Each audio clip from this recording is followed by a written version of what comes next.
ایک خوبصورت گاؤں میں دو بھائی حامد اور سلیم اپنے والدین کے ساتھ رہتے تھے۔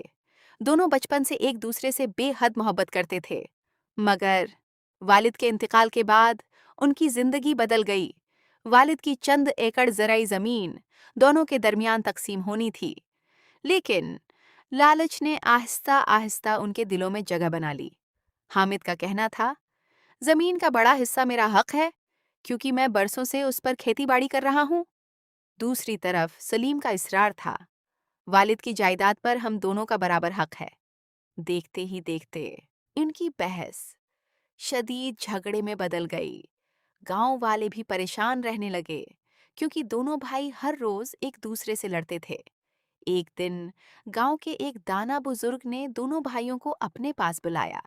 وہ انہیں کھیتوں میں لے گئے اور ایک سوکھی ہوئی فصل کی طرف اشارہ کرتے ہوئے بولے، دیکھو، یہ فصل اس لیے سوکھ گئی کیونکہ اس کی دیکھ بھال کرنے والے آپس میں لڑتے رہے۔ اگر تم دونوں بھی اسی طرح جھگڑتے رہے تو زمین تو باقی رہ جائے گی، مگر تمہارا رشتہ ہمیشہ کے لیے ختم ہو جائے گا۔ پھر بزرگ نے دونوں کو ایک ایک لکڑی دی۔ دونوں نے آسانی سے لکڑی توڑ دی۔ اس کے بعد بزرگ نے لکڑیوں کا ایک گٹھا ان کے سامنے رکھا اور کہا، اب اسے توڑ کر دکھاؤ۔ دونوں بھائیوں نے پوری کوشش کی، مگر گٹھا نہ ٹوٹ سکا۔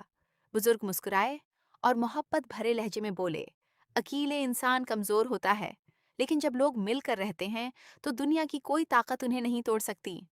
یہ بات دونوں بھائیوں کے دل میں اتر گئی۔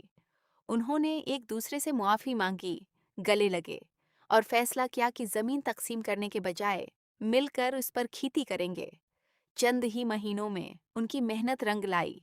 فصل پہلے سے کہیں زیادہ اچھی ہوئی، آمدنی میں اضافہ ہوا اور سب سے بڑھ کر دونوں بھائیوں کے درمیان محبت دوبارہ لوٹ آئی۔